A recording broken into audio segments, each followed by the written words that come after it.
Hi, I'm Joshua, Hi, I'm Talia. and welcome to our podcast, The Uncommon Senses, where we discuss the nature of knowledge and how we know what we claim to know. In this special series, we'll actually be moving away from our previous discussion of university life and university applications.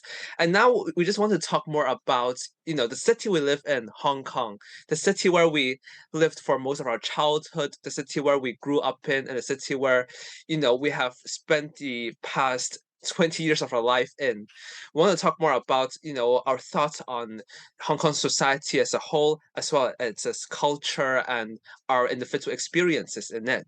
So, Talia, when I say the word Hong Kong, what is the first impression you have of it? Honestly, I think it's a super cool place. Yeah, yeah, Cool. it's very vibrant, right? And it's known to a lot of foreigners as a Yeah, place where you really explore your nightlife and um it's a place where different cultures collide and you really have a lot yeah. of different kind of unique experiences in it. Will you say so? I think Oh my especially God, this yeah. resonates deep with you since you didn't you aren't actually born here. You're actually born in Beijing, and I guess in a sense you Yeah. come to Hong Kong as a point of view as a foreigner, kind of. Well, I did come to Hong Kong like every year when I Mm. was still studying, living in Beijing for my childhood. Yeah, because I need to renew like all of my passport and ID Ah, and stuff. Yeah. So, honestly speaking, I at that point, the things that have stood out to me the most in Hong Kong is very strangely like because it's very humid. So mm. there's this very Hong Kong smell. I don't know if you get what I mean. Like, and closet you have to put what's that called? Like goody 除虫, Oh, like goody oh, the, wait, the, the 係咪樟樓啊? yeah, the Oh camphor yeah. stuff. They say And it like they damages your brain. Don't I don't smell. know why, but at that point, that smell just is so distinct. Like, or like Oh my clothes that gosh. are really humid and like they have a specific smell. Honestly, to me, that's like old people smell. It reminds me of my Yes, grandparents because oh my yes, gosh, older generation loves to use this. I guess there's a very like yeah, traditional way of drying clothes. And yeah, yeah, definitely. and Hong Kong is a very humid place, and I guess that's my least yeah. favorite That's aspect of it because every time when it's springtime here, I get like really horrible asthma and oh yeah. a lot of stuff comes up with like wet weather, and it's horrible on the walls and the floors because molds start Mm. coming up. Oh, and then we also get like pests and stuff. Yeah, Oh yeah, yeah. the problems of a humid Very climate. huge cockroaches.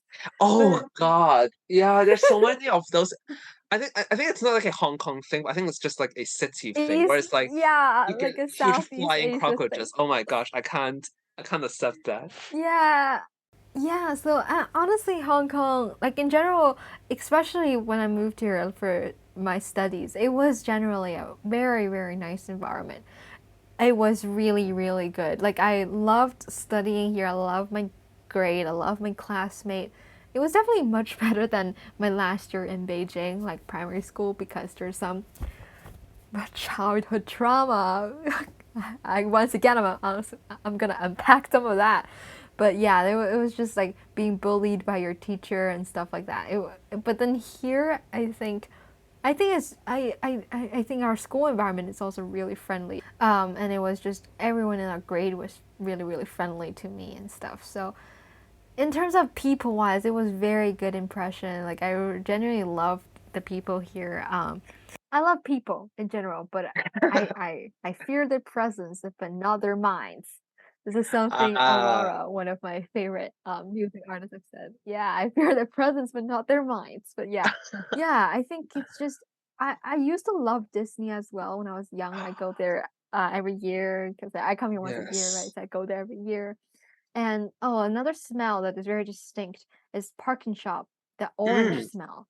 Very weirdly, because Park and Shop, Oh God. yeah, Park and Yeah, Shop I is have to very agree like with you.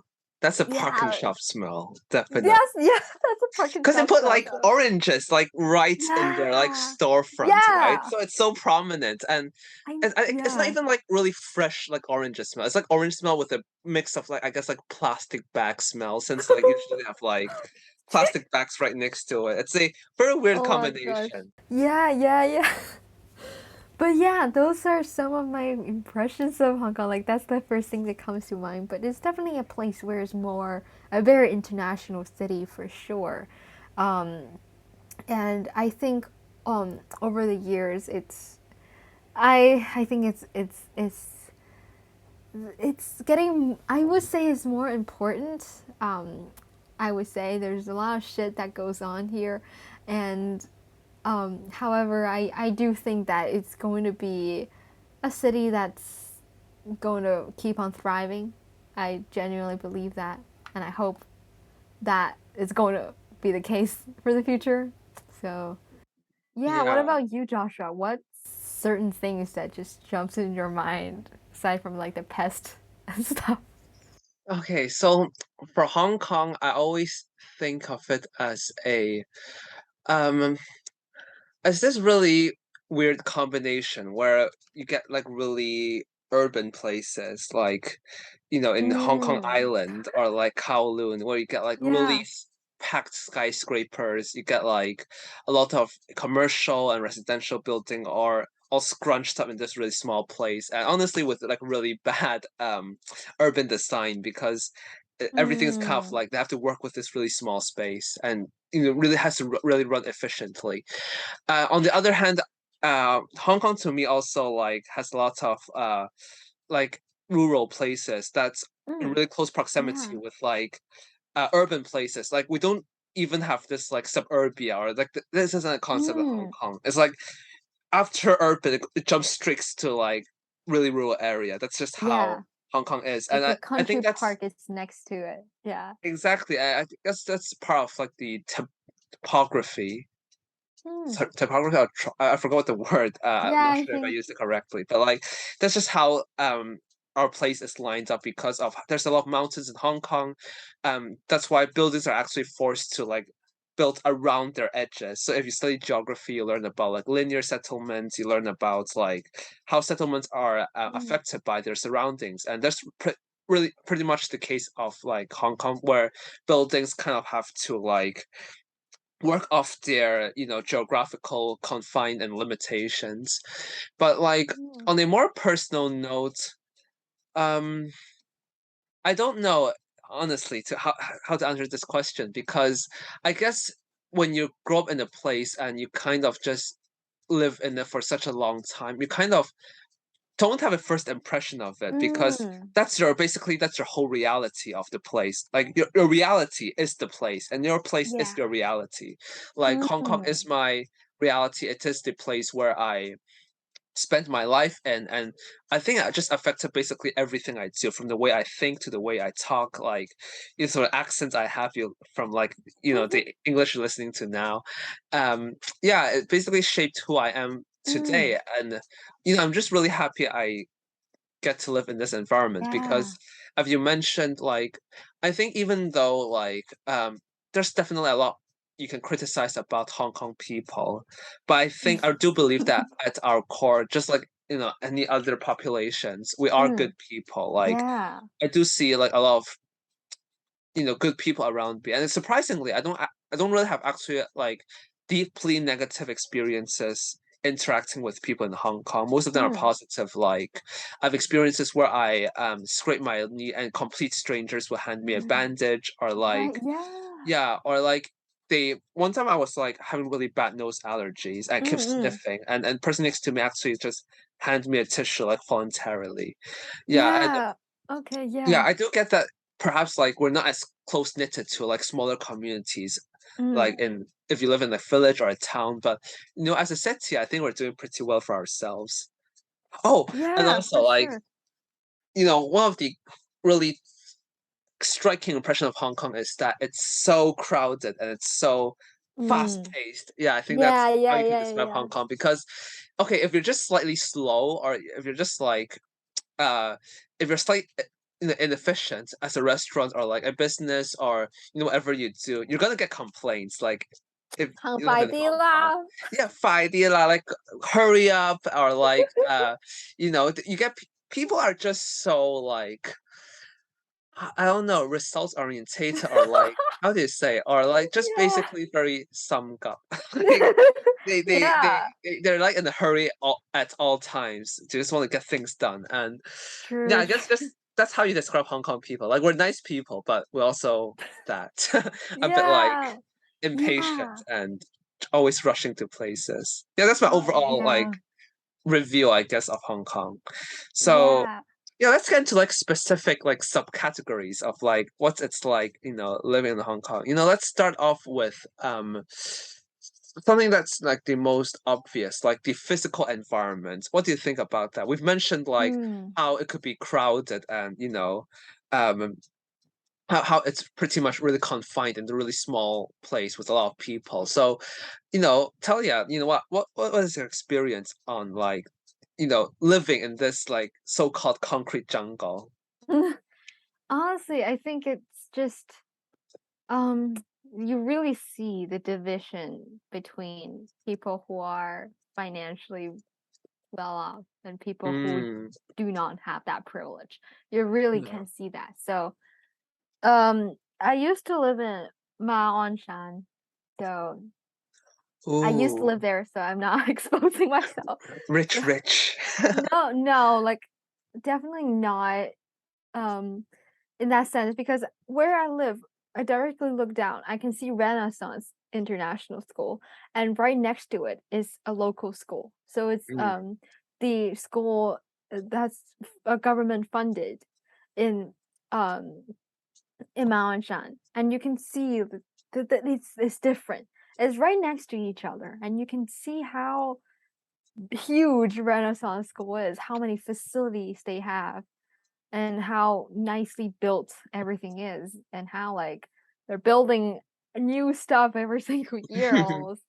But then meanwhile, the other school, it's like it's just like they squeeze a little bit of land to that school, to that primary school, and you can definitely see that because it's just right next to each other. And from my place, I can just look down and see, the activities, the football practices that the Renaissance school kids can have. And that's oh my god, why every single time I talk it becomes a very dark and depressing topic. But yeah, that's the reality we live in. yeah, like you definitely do see that in like public housing next to private housing, and like we are so privileged because we're like I remember 60% of people live in Mm, Hong Kong live below the poverty line or something.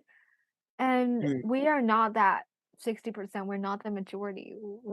And it's just such a privilege to be able to do that because it's really some opportunities that we think we have, but not everyone can actually get that. And like mm, before in our school, we have this thing called community service, and I remember so clearly like one time we one of the activities we go to the wet market, the Gaisi, in mm, like Shamshui Po. So that's where it's in the inner city area. So that's where you see most of the, the infamous cage houses, cage slots. I mm. that's where you see that. And we went to these wet markets. Usually they have leftovers and they give us their leftovers so for free, and then we can like give it to uh, the members in the NGO, and we give them those food for free. And like you see people from all ages. Most of them are grannies, but some of them are like working people.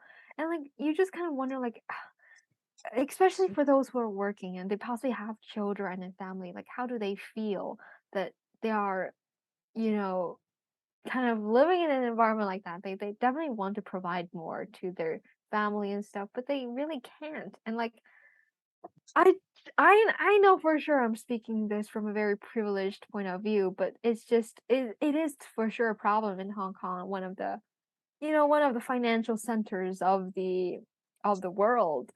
And yet you see all of that, and you see different kinds of people, and they all have their own stories. And like, yeah, every single time you kind of, because everything is packed, it's like a very tall building, 60 floor building and stuff. Like you drive, you maybe your dad is driving, you're just looking outside, or on a bus, you look outside, or you're on a crazy minibus and you look outside, and you just like, kind of wonder, like, all those lights that gets turned on, like what are those people doing, what kind of issues they have, like how are they different from mine and stuff like that. Like sometimes I just think about those kind of crazy stuff on the bus.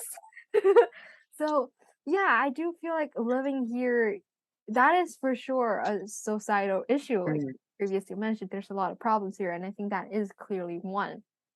But um anyway, the fun part is that on the weekends, I think living here, there's a lot of stuff to do, even though this is a very tiny city.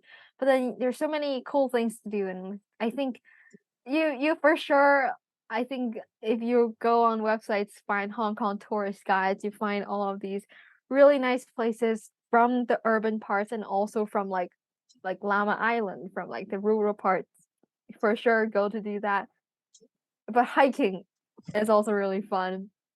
And then I think there's two other places which I recommend. Just go there when you have time. You don't have to have a special day to go, but just go there when you can. One is like that Diamond Hill nunnery place, incredible building, also free entry. And then Kowloon Walled City. That's where uh, there's a lot of history there, and I think it's also echoes back to what we just previously talked about, like people living in a very crowded area and stuff like that. So those mm. to lighten up the mood, those are some of the places that I think I would recommend, and go hiking for sure. There's so many Mm. great places to hike in Hong Kong. So yeah, just that's my general thought about living in here. There's a lot of fun. Yeah. Yeah. So like definitely, and I think you brought a really good point in the sense that you mentioned like Hong Kong is kind of like a city of contrast, right? Because you mentioned, Mm, how the rich and the poor live in really close proximity to each other, partially because of the kind of physical limitations of the city. And yeah. you also mentioned how, the new and the old kind of like are put together since we're a Mm, very modern city, but you know as you mentioned, like Kowloon Walled City, and you still find like remnants of our past yeah. scattered throughout. And I think that's especially true in places where it's like, older districts, but in the process of, uh modernizing, you find like there's like bits and pieces. So what we call like Tim Lao, which translates to like Mm. toothpick building. So you get like these really high class but really small and tall Like apartments. That's, studios, yeah, yeah. studio apartments, kind of like toothpicks in a haystack. Yeah, So they're yeah. like scattered and I guess like stabbed across Mm. the district Ooh, in the midst of a sea of like really old and really traditional buildings who are having like really deteriorating conditions and who are just generally really dilapidated. So like I mm, think from this you can really see the contrast between like the rich and the poor, because if you in Hong Kong, most of the case is that if you're not, financially well off, you or belong to the working class, you tend to live in like the really old actually like old Chinese tenement buildings, oh, yeah, yeah. Tonglao, Mm, Hanglou, which is like really common in Hong Kong. And mm, if you're obviously more well off, or you have like a certain, financial stature, you will live in um those like more high class houses, which, as we've mentioned, could include studio apartments, also mm. like just like groups of private estates that you find in Hong Kong. Yeah. But like it's not the thing is like these private estates, they're not like, they don't have this really exclusive place, not like Bel Air in California, or like, it's not like a gated community, but rather Yeah. most of them are actually right next to like, government housing, or right next to public housing, right next Yeah. to slums, because that's just how small Hong Kong is. Because so True. I guess as a ending note, Hong Kong is, they call it 弹丸之 Day, which basically means like I don't know how to translate that, like a land of marble. Like Mm. basically we are so small, we're basically like a as big as a marble, basically. That's the general sentiment. So, but our Mm. population is so freaking huge. We have like 7 million people, I think, Oh living in the yeah. city. So almost 8 million actually. I think it's like 7.6 million. I forgot. But Right. we have this huge amount of people scrunched up in this really small place. And Mm-hmm. oh, and also one thing I want to bring out is that people often say, "Oh, Hong Kong isn't that small. It's bigger than Singapore, which is a country." But I just want to remind those people that Singapore, most nearly 100% of their like land Mm. is you can Mm. build on them. But Yes, that's not the yes, case in yes. Hong Kong. In Hong Kong, I think it was I think the statistic was that 40% of our land is like protected or like Oh yeah, you country know parks. nature reserves. So like Right. you can't actually build on those places, and those include like mountain sides, which you Mm. just don't build on them because it's dangerous. And Yeah. so if you minus that, I think you can see just how small and packed Hong Kong is, and that's just basically the overall, I guess, experience of living in Hong Kong, being in this really Yeah. congested and small place. But also, in a sense, I guess, in terms of benefits, it's also really efficient, right? Because, like, Mm. if you're Yeah, hungry, transport. a grocery shop is literally in walking Yeah. distance. Like, we're Mm. one of the places with the highest walkability on Earth. So I Mm, guess nice. that's, because of these limitations, we as a city kind of thought of ways to really concentrate our resources and really take advantage of this, close proximity to really live efficiently, as they say. And as you've mentioned, Mm. like, the using time and to Yeah. really like make the most out of our environment. Mm. So Totally. yeah, so I guess that's most of like what it is living physically in Hong Kong. So moving on. Oh my gosh, sorry for that voice crack. Moving on, let's talk about culture. So Talia, like yeah, you have experience of living both in Beijing and Hong Kong. So comparatively, you know, what's the culture like in Hong Kong? What's your impression of our culture? Mm. Right. So maybe I can just generally start with like Mm, family, school, workplace, and just society in general. So in terms of family, I'm definitely much more closer in families in Beijing. mm, They they're just I'm I'm so sorry, but they're much closer. I was about to say they're much nicer, but no, oh no, they're Beijing I'm people are much nicer than Hong Kong people. no no no no no no no. So sad. I'm just much closer to my family and Beijing because I grew up Mm, there. I lived there. Like, yeah, I know them way better than my relatives here. So that's something about family in general. It was just more close, but I think that's just on a personal level. I think the families, everywhere, every single family has their own relationship and their own way of doing things. mm, And yeah, I didn't have too much at the very beginning, I didn't have too much great experience with family because it was just there's definitely some kind of prejudice or discrimination against people that comes from mainland China, which I think is mm, a stupid thing. Like I get where you're coming from. Like I think politics is a thing, and what happened in the last century mm, is also a thing that makes you shapes you the way that you think. But then we are humans and we are individuals. We do not represent any entity or any party or anything. We are just human beings, and we might mm, have a different way of living. We might talk Mandarin while you guys talk Cantonese, but that mhm, doesn't mean that personally I'm just a mean person. And mhm. yeah, just personally, there is some prejudice in like families here when I first started, which yeah, I mean, I I personally, if you ever face that, that is not your fault. Okay, Mm. like if you face that, it's not your fault for anyone who's experiencing those things. But then as I grow older and even though that caused me some childhood trauma, but Oh like no. because like you watch people, I watch my mom get judged because her accent, because her Cantonese isn't that good, which she Mm, has a mainland Chinese accent. So that's just a stupid thing, that mm, and I think it happens so much in like there's Southeast Asian immigrants in Hong Kong as well. I'm pretty sure they face Mm. discrimination as well, and it's just oh. But yeah, I think it's just. But then now I kind of I don't want to say I understand where they're coming from because what they're doing is absolutely wrong. But then they don't have too much information about me, so that's their prejudice. They're just gonna judge me on that. But then as like I interact a little bit more with them, I think their views on me has changed.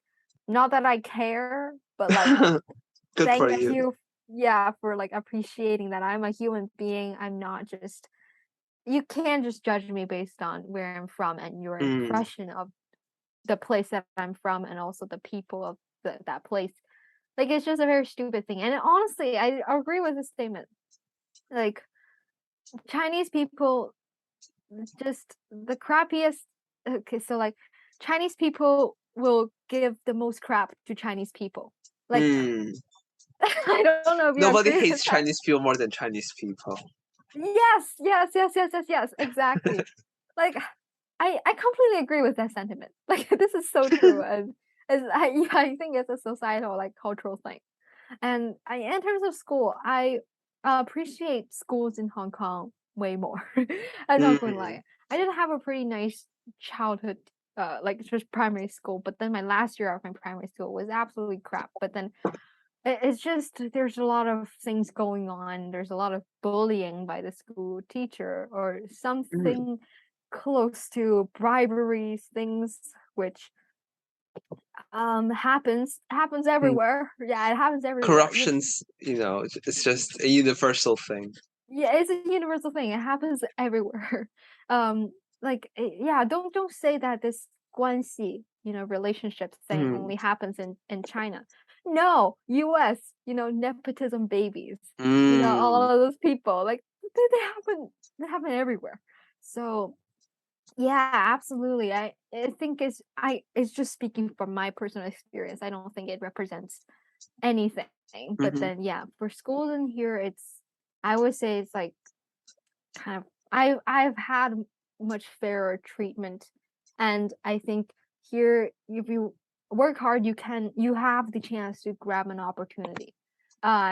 Like at least it's much easier than my environment back then.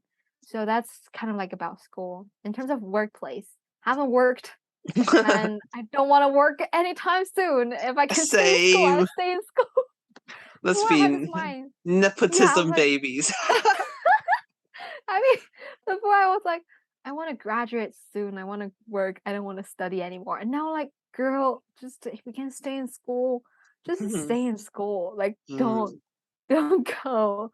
And in terms of cultural, like society, culture stuff, like I think we definitely touched upon it. And I think this we touched upon it previously in our university episodes as well, and also how fast paced it is, like how Mm. people want to be very efficient with everything. It's very good. It's very good to be efficient, especially if you compare it with like other places. I think it's very efficient, and that's a good thing. Like if I want to have some like deliveries and stuff, it's gonna deliver to me the next day or something. Mm. So I like that part, but then I think it's also like yeah, you need to have a work life balance, which I think the society maybe emphasize a little bit less on that.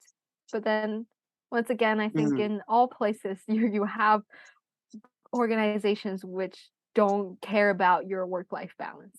So yeah, that's kind of my take on culture. Yeah, what about you?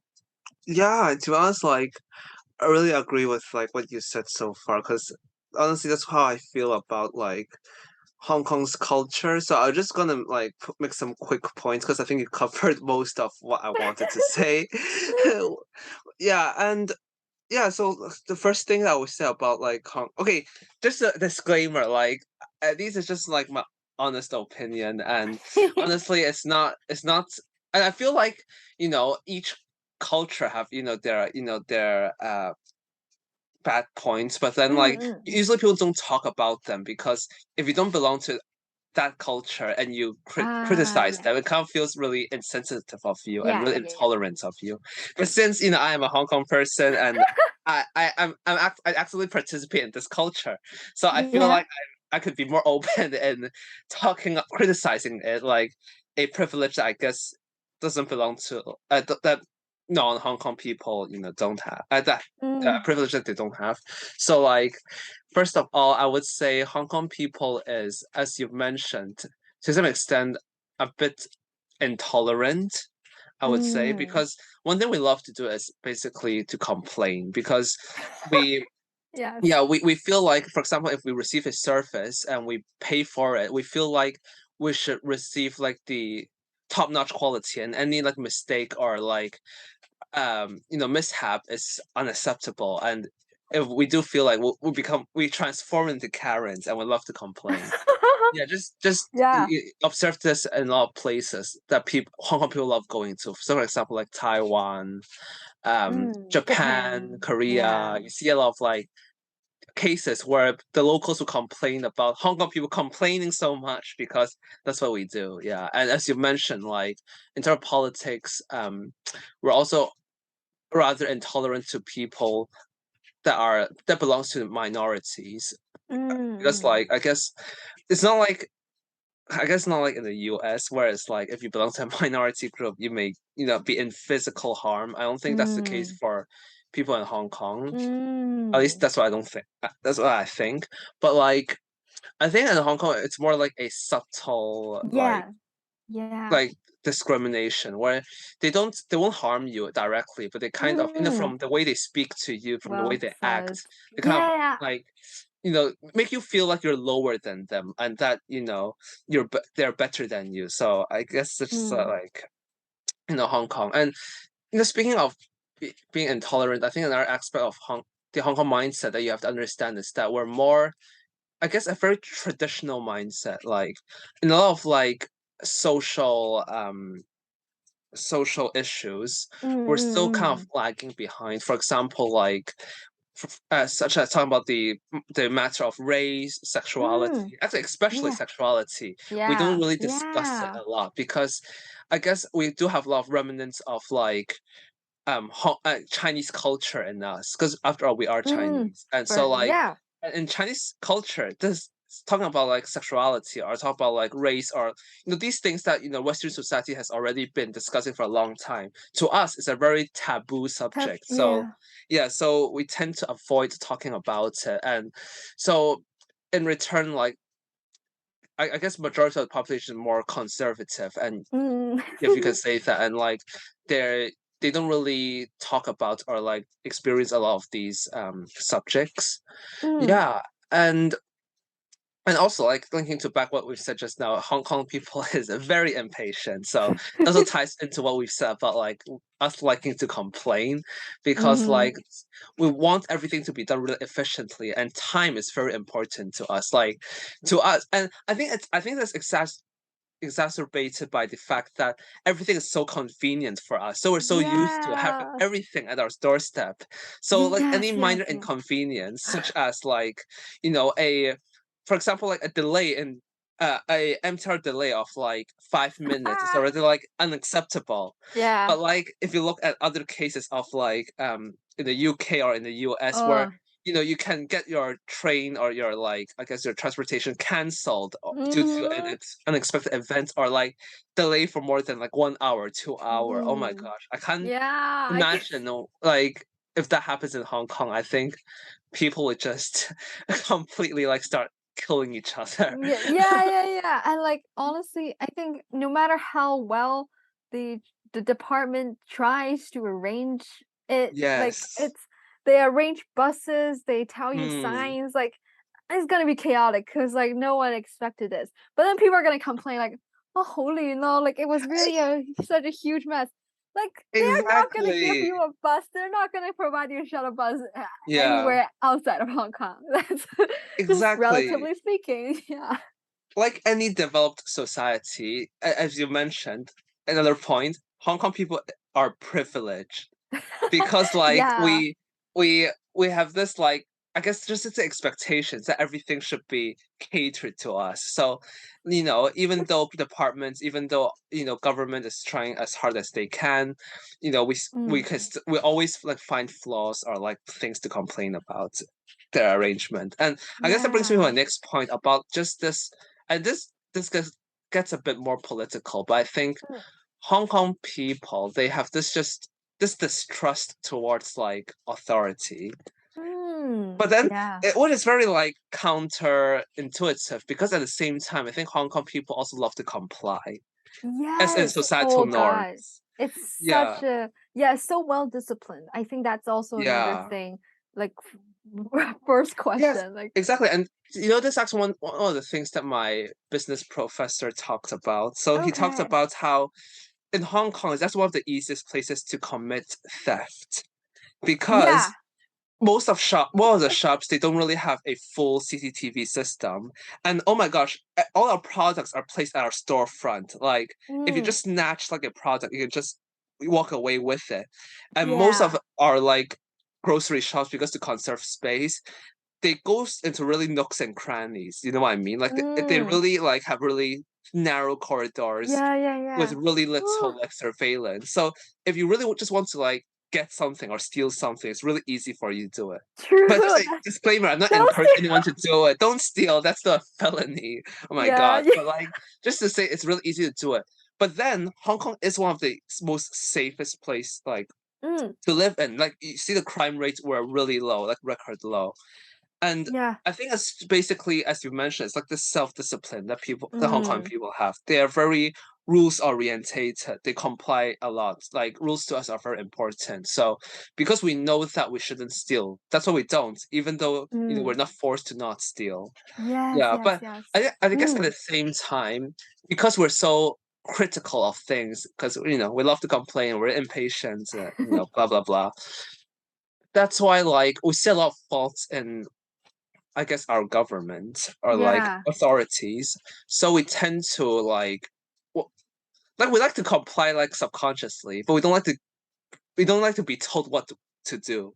Like we Agree. follow rules, just don't Yes. tell us what the rules are, because Yeah, like yeah, yeah. if you actually tell us, We will think it's dumb. we'll think it's done. We'll complain a lot about it, and we see all the faults, because to us, yeah, like we all think that we could be a better government, we could be a better authority than our current one. yeah. I think that's just the Hong Kong mindset. That's And so Hong Kong. Yeah, that's so yeah, and I true. think it's just to sum it all up, we think we're better than you. Yeah, that's just how Hong Kong people are. Like, we yeah. just kind of entitled, but I think it's kind of true, because if you just think about it, we like to complain. So, we're impatient, so that means that Mm. we hold things to a high standard. We don't trust authority because we think we do it better. We do better, and also like yeah, just all these like factors combined, along with us being privileged, us being in a modern society, it just comes down Mhm. to us being thinking we're better than the rest of the world. Yeah, Yeah. yeah. So That's yeah, I so think that's true. Yeah. just yeah. What I think that's our culture. I'm not sure if I covered Yeah. everything, and it Like sounds really bad. Like, don't get me wrong, I love Hong Kong people. I love our culture. It's what it makes us who we are, yeah, and because we it think makes we're better than the rest of Hong Kong. yeah. But I just want to say that, That like, yeah, that is definitely we have faults yeah. in our culture, but I think that's just what makes us unique. Of Yeah, course, we I have to mean, try to improve as a population. yeah.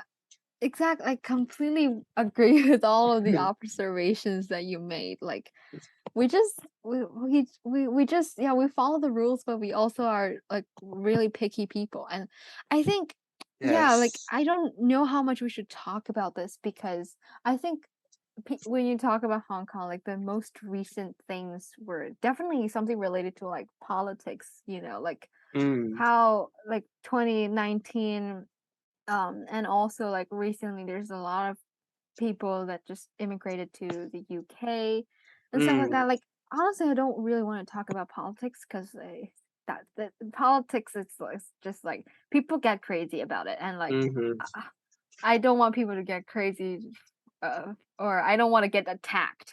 Honestly Yeah. speaking, honestly, definitely my views has changed like quite a lot, especially going Mm, to Beijing and stuff like because yeah, like the policy of like the COVID policy, that's kind of what I kind of that has changed my mind a lot. So yeah, Mm. I think I kind of understand more like of the concerns on why people are choosing to immigrate.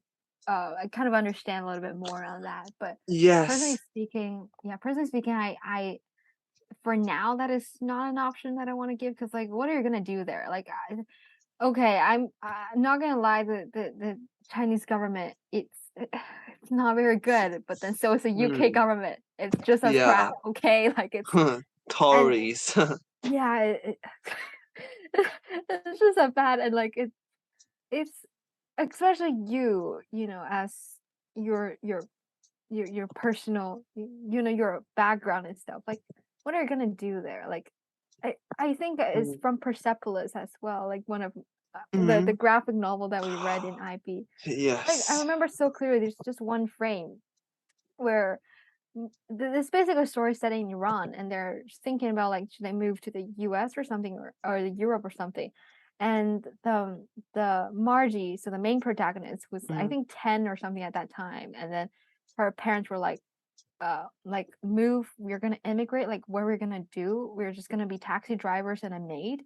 Mm. And but then they have like engineering degrees, they're working really nice jobs in Iran. So Mm. that is also something I don't have the answer, and I don't know how we can discuss about it. But I mean, yeah, I just want to address the elephant in the room because like if you talk about Hong Kong recent years, that is certainly something that we talk about. And like honestly, I want to say the general situation in Beijing about this particular issue is that we're not dumb. Like we're not dumb at all. I think Mm. if you think we think, oh wow, everything is rainbows and unicorns, like you're absolutely wrong. You're ignorant. That's your prejudice. That's your problem. Like Yeah. no, we are sick and tired of this COVID policy.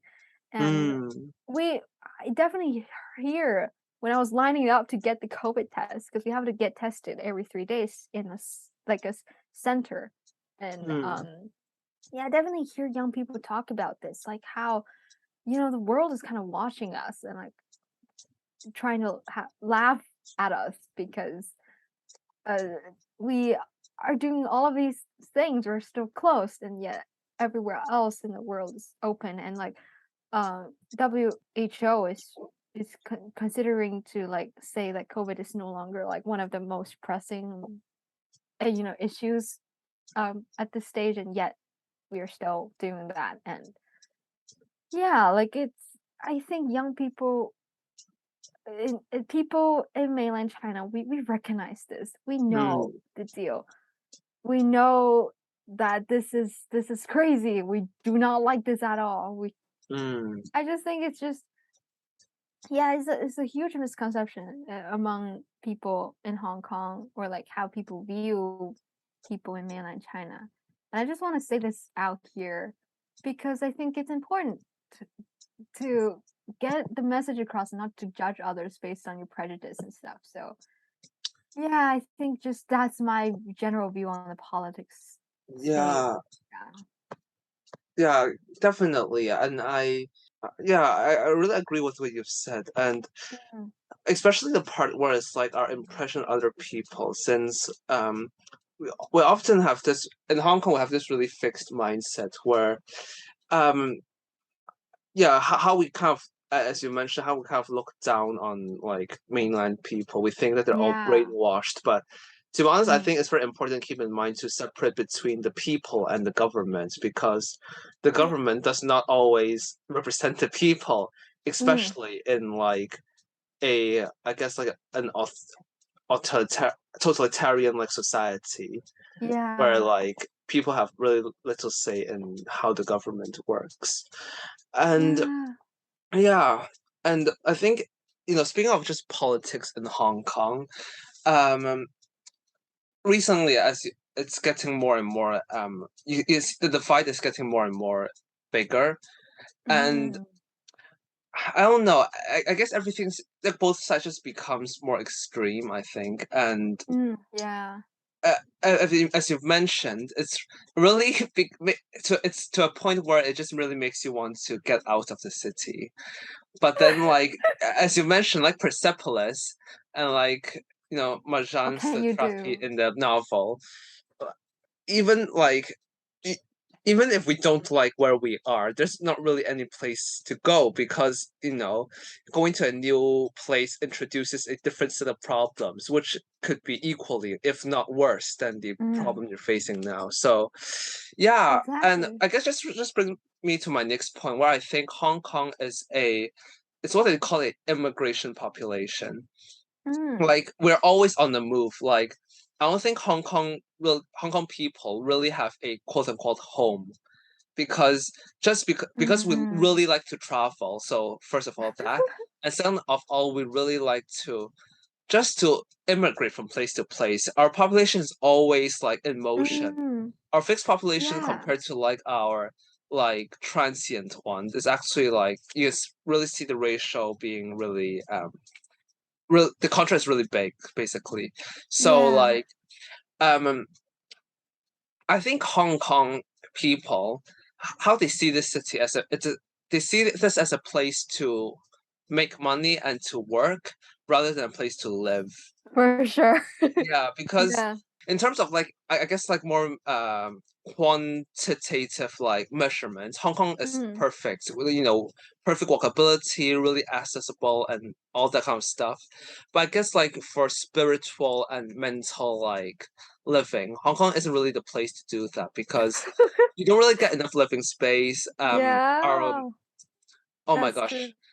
That's okay, this is just my opinion, but I think our um like I guess the cultural aspect of our life is basically dead. Like in terms of like look at our museums, look at our like I get like theater shows and all that kind of stuff. You'll find that it's really lacking quality and the government doesn't really put resources in I That's what guess these happens when you defund the arts. yes, exactly. They don't really put money in these intangible Because they're aspects worthless. because they think it's worthless because as in Hong Kong, we're more results orientated, and Yeah, it's basically, just Asia in general, like yeah, Chinese culture in general, exactly. or Like, Asian culture. Yeah, Asia. Yeah, yeah, yeah, that's why we throw so much money in things such as like technology or medicine, on these things that provides material comfort, but we don't really throw things in yeah. spiritual or mental needs because for these aspects, you don't really have a measure of success for it, and then just because of that, I guess our government or indeed like our society just view these as more useless aspects. But yeah, but they what they don't realize is that these actually underpins how livable a location is or a place is. So like that's why I guess people always say, oh, why does Western countries or like foreign countries seems better to live in? Because I guess one aspect that's lacking in us is that we really don't really fund the arts or like something Yeah, similar. Um, yeah. even sports, I think, because you look at Hong Kong, we don't really have like good Oh, but I sports think it's team. At getting least I don't. better. You Yeah, it's getting know, better, like for Olympics, yeah, right? Like in yeah, which recent is years. super Thank cool. God for Yeah, that. yeah. Yeah. Honestly, yeah, the livability part. Honestly, the first part, I feel like for sure. I think for for people that value individuality a lot, then Mm, I definitely think Western places are pretty are better because it's a culture that values that. But then on the mm, other hand, it's also like they also have their own shit and they have a lot of them as well. And like also a lot of these scales that rank livability are made by the West. So yes. there's also that their prejudice. And also I feel like I want to circle back to like the politics part where, like just because China in general is a more like a socialist place where there's one party kind of situation. Mm, But then it's something that happened in China through like 5,000 years of history. That's just the way it worked and it works. mm. But people suffer when it didn't work that well. Confucianism. Yeah, like it's just I don't know how that's going to change, honestly. I think people are changing because like there's a lot of movements like women empowerment, people knowing their that they values individuality, especially younger generations Mm-hmm. totally think that this idea of individuality is being explored a lot more in younger people in China. Um, and there's definitely a shift in people's mindsets, but I think people back then also have this mindset because like I don't think our minds right now is that much different from minds back then. And especially if you read like poetries or like poems back then, you can see they some of them are like, whoa, all their thoughts are Mm. they they they know, like we can relate to them as 21st century human beings and we can relate to their values as well. And yeah, I think that's where I really don't know how this politics thing is going to go. And I think it's a very Asian thing. And this thing it works, maybe I can't say works very well because there are also problems, but works way better than it would if I chuck this to the US. Then no, this is not gonna work. Mm. But then it works here because of all of the culture things we just discussed, of the way that we think and we behave, of the disciplines that we follow, and the invisible rules that we follow. Mm. And yeah, I think we're kind of pathetic, right? Like we can't jump out of this rule thing, this discipline thing that we follow because it's just something so deeply rooted in our culture. It's a culture that has started for like thousands of years. So you don't expect us to change this mindset. But then but the reason why we're pathetic is because we complain about this as well. We complain about us, I guess. So yeah, I really don't know how life is gonna be for us, and am I excited for the future in terms of politics? We'll see, I think. Yeah. But life is so much more than that, and I think at last we can for sure talk about like city life, wanting Mm. to escape all of these stuff.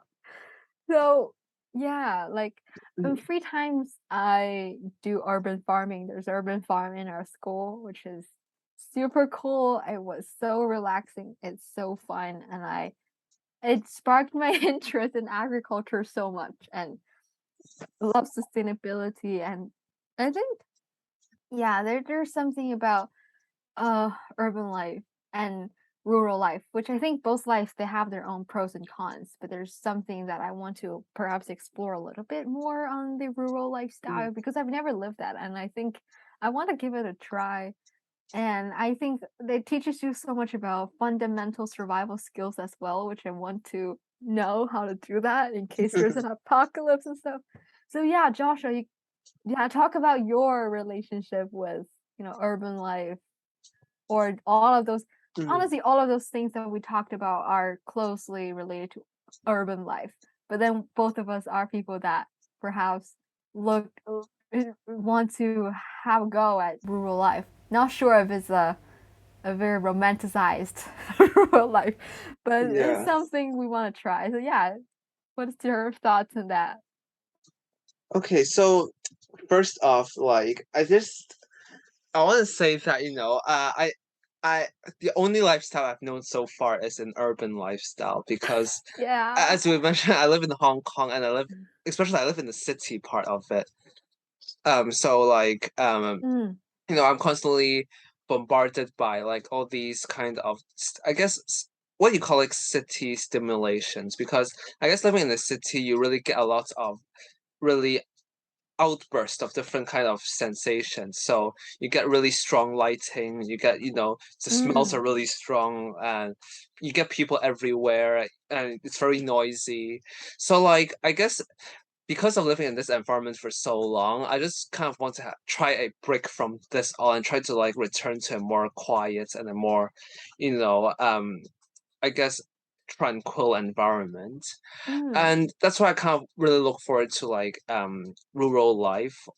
Yeah, mm, and I don't know, like as you've mentioned, I don't know if it's like me romanticizing what rural life can be like because Obviously living in the rural places poses a lot of challenges. That's why a lot of people now actually want to Mm. move back to the city because, Yeah, yeah, yeah. traditionally speaking, rural places lack, a lot of the basic infrastructures. They lack, accessibility to resources.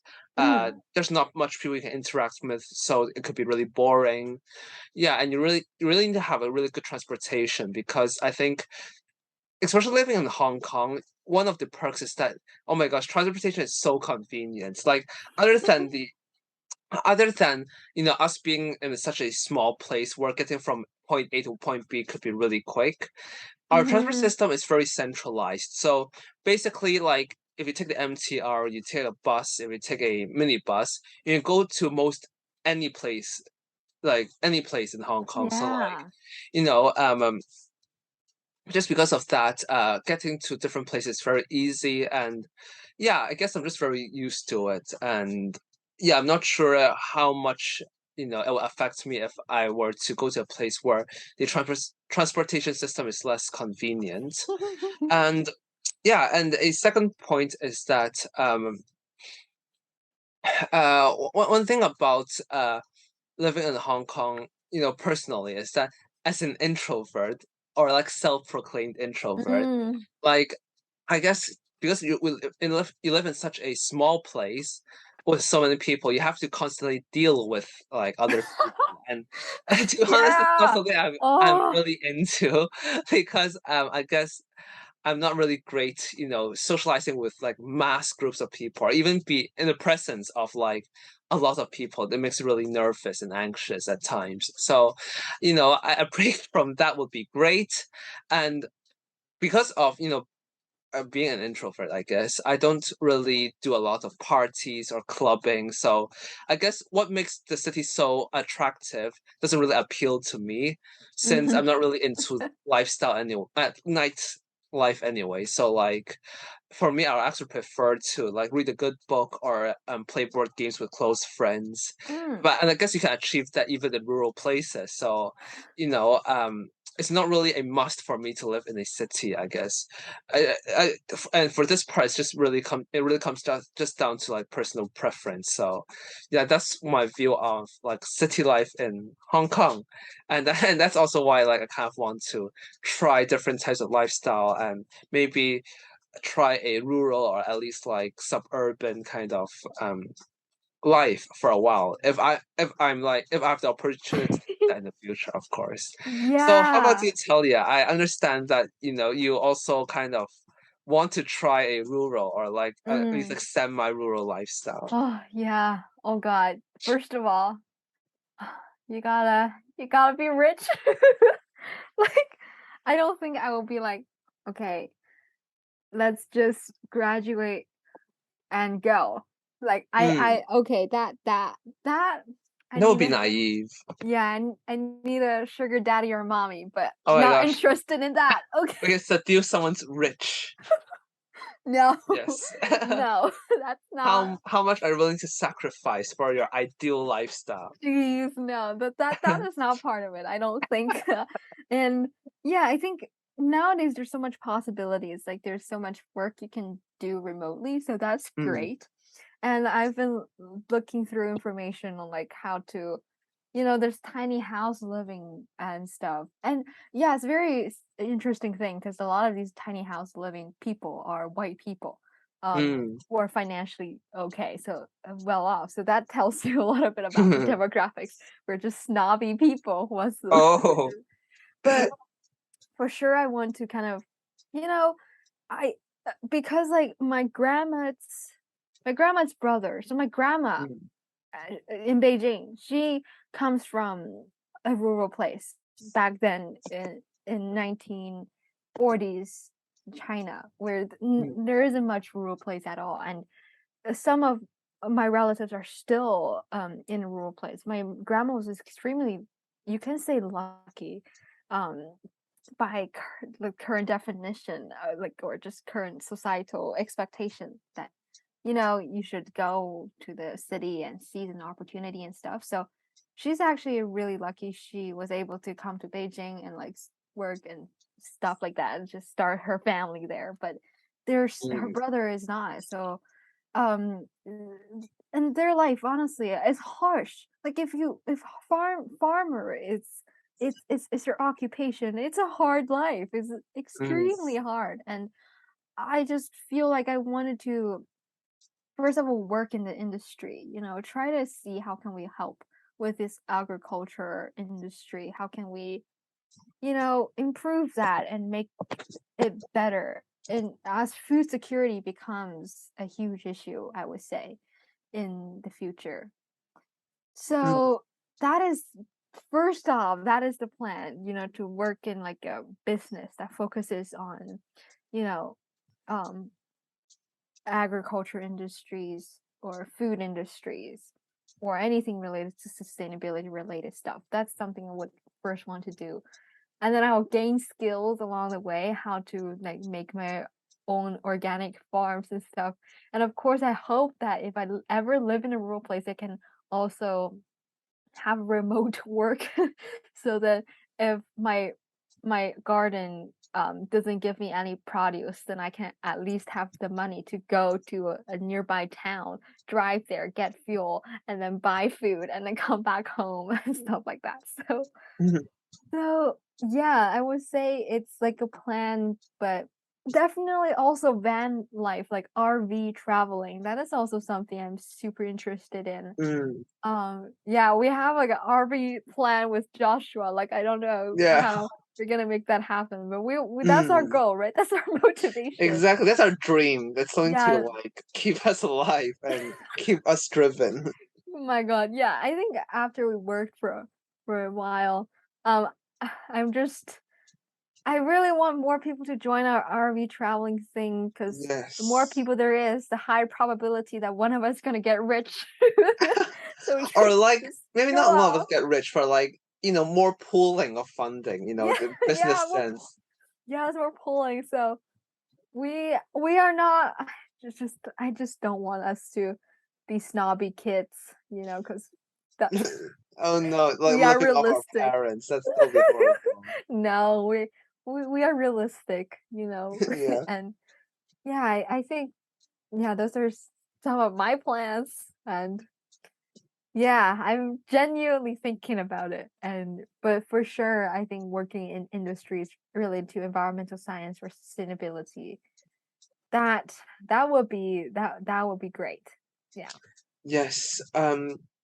Yeah, and I think such thoughts are actually, I think, already very brave for, you know, um people in as someone living in Hong Kong, because I actually like I ask a lot of people like really driven or like really ambitious Hmm. people, like Hong Kong people who are like pursuing these really traditionally prestigious degrees, getting Mm, traditionally really prestigious jobs in mm, business, in law, in medicine, in all of different aspects in engineering. And I ask them like, what are their goals? Like, they're achieving so much, but what do they want? And yeah. most of them actually doesn't really know, or like, or opts to like go for a more conventional lifestyle. Mm, So mm. like, I guess, and one thing, I'm not sure if it's true, but I think one thing about Hong Kong people is that we don't really know how to dream. Like, Oh my gosh, yes. very Oh like, wow, yeah, we yeah. really stick to the cookie cutter lifestyle. We really, Cause you it's know, follow the yeah, track of get a good job, get a good family, build a yeah. family, and die. That's our plan. Yeah, I mean, I get that because statistically speaking is the best choice. It's the one Yes. with the least risk if you're a Yeah, risk yeah, averse exactly. person.